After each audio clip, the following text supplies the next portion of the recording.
विचार करो, जब हनुमान जी महाराज लंका में पहुंचे माता सीता का पता लगाने के लिए, 3 पहर तक पूरी लंका में भ्रमण किया, कहीं पर भी नहीं उतरे, रुके नहीं। क्या कारण था? क्योंकि लंका में सभी निशाचर राक्षस बेसुध पड़े थे, मदिरा पान करके।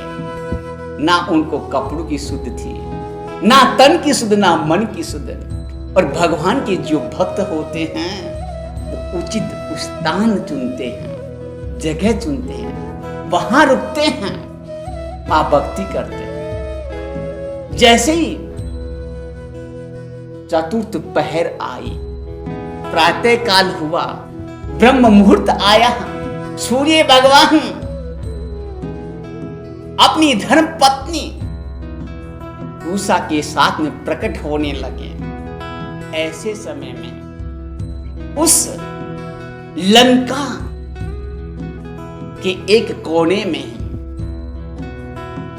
एक छोटी सी कुटिया श्री राम भक्त हनुमंत लाल जी को दिखाई दी। वहां हनुमान जी महाराज ठहरे और क्या देखा कि वहां उस कुटिया के सामने भगवान के नाम अंकित था। क्या नाम था? हरे कृष्णा कृष्णा कृष्णा हरे हरे, हरे राम राम राम हरे हरे। ओम अंकित था। तुलसी का पौधा था, केला का पेड़ था। जिस ग्रस्त धर्म के घर में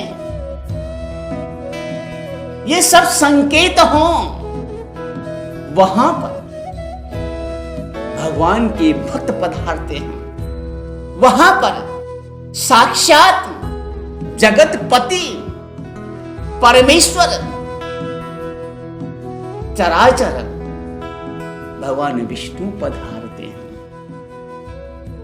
आज के समय में है ना कोई तुलसी मैया को धारण करना चाहता है, ना कोई राम राम कृष्ण कृष्ण से प्रेम करना चाहता है।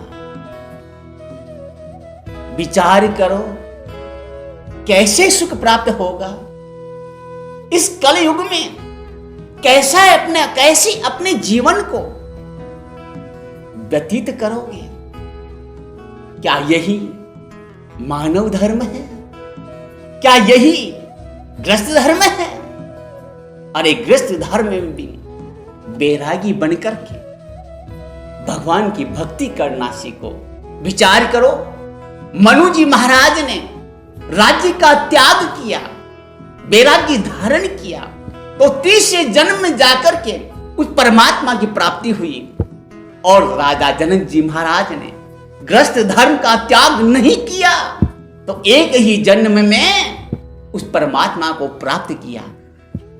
आप लोग ग्रस्त धर्म को निभाते हुए वैराग्य को धारण करने में सक्षम हो, भक्ति करने के अधिकारी हो, उस परम पिता परमात्मा को प्राप्त करने में समर्थ हो। लेकिन ये जीव छल कपट ईर्ष्या ये पूर्ण भरा पड़ा है।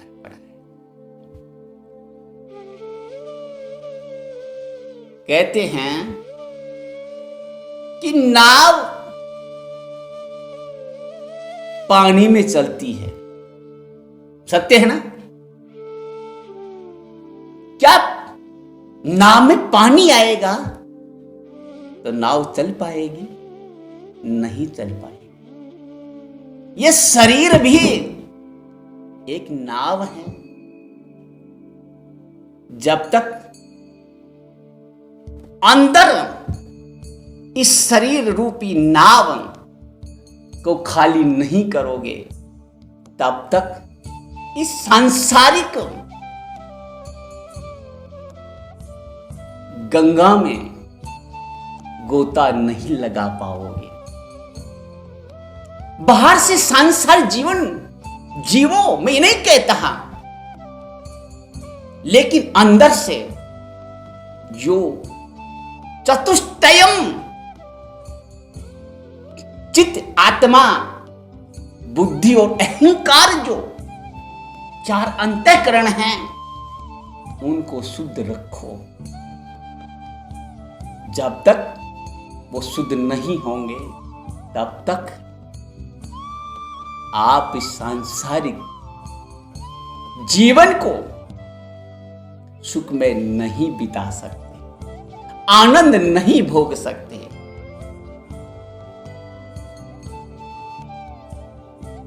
हनुमान जी महाराज ने कुटिया के सामने अपने मुखारविंद से राम राम का उच्चारण किया, तो अंदर से भी राम राम का अभिवादन हुआ। जब 2 भक्त मिलते हैं उस परम पिता परमात्मा के आशीर्वाद से राम राम करते हैं तो एक माला पूर्ण हो जाती है। हनुमान जी ने पूछा कि आप इस लंका में कौन हो? तो भगवान श्री राम के भक्त ने कहा कि मैं श्री राम का भक्त लंकापति रावण का छोटा भाई विभीषण हूं। हनुमान जी ने बड़ा आश्चर्य किया, अरे इस लंका में, इस निशाचरी नगरी में आप राम के भक्त बनकर के अपना जीवन कैसे व्यतीत करते हो? विभीषण जी महाराज ने बड़े उदार भाव से उत्तर दिया कि आप कौन हो? तो हनुमान जी ने पहचान की, बताया कि मैं भी राम भक्त हनुमान हूं। आप मेरे प्रश्न का उत्तर दो, आप कैसे अपना जीवन व्यतीत करते हो? तो विभीषण जी महाराज ने हनुमान जी से कहा कि हे सखा, हे मित्र, आप भी राम के भक्त, मैं भी राम का भक्त, भाई भाई हो गए, पहचान हो गई, मित्रता हो गई। हे मित्र, जिस प्रकार से मुख में 32 दांतों के अंदर जीभ रहती है, वैसे ही मैं इस लंका में रहता हूं। हनुमान जी ने पलट करके कहा, यह तो अति उत्तम। विभीषण जी ने विचार किया कि यार क्या उत्तम, कब मुख खुले और कब जीभ कट जाए दांतों के बीच में,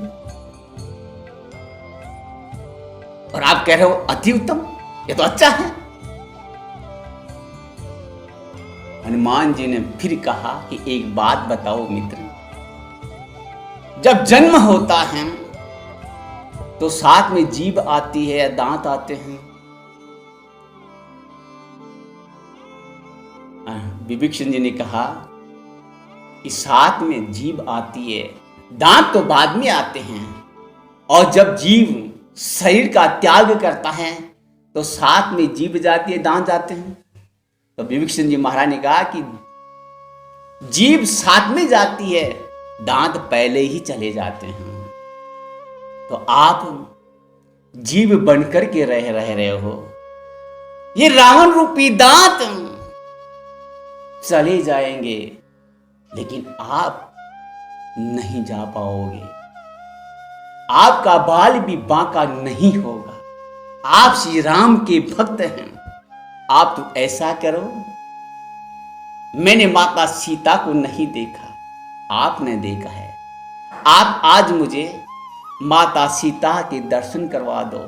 और आपने प्रभु श्री राम पिता को नहीं देखा, कल प्रातःकाल मैं पिता श्री राम के दर्शन आपको करवा दूंगा। मित्रता होती हो तो ऐसी हो। इसलिए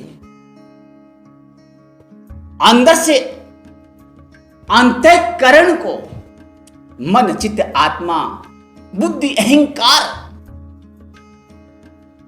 को साफ करो तो इस संसार में चल पाओगे, नहीं तो भटक जाओगे। आज का हर नवयुवक भटक रहा है।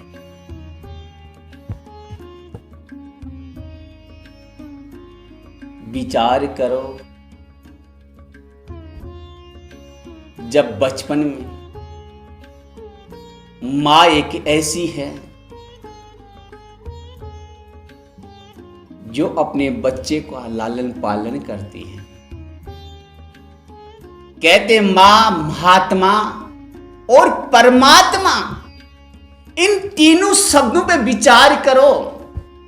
इन तीनों में से यदि मां शब्द को हटा दिया जाए तो कुछ नहीं बचेगा, निरर्थक शब्द बचेंगे। जिसका बचपन माता के सानिध्य में व्यतीत होता है, उस बच्चे का भाग्य प्रबल होता है। और जिसकी युवा अवस्था उस महात्मा लोगों के सानिध्य में, वो गुरु लोगों के सानिध्य में व्यतीत होती है, उसके जीवन में निखार आता है। और जिसकी वृद्धत्व अवस्था, जिसका बुढ़ापा उस परमात्मा के सानिध्य में व्यतीत होता है, उसका वृद्धत्व अवस्था भी सुधर जाती है और अंत में भगवान के सानिध्य में उसका जीवन व्यतीत होता है।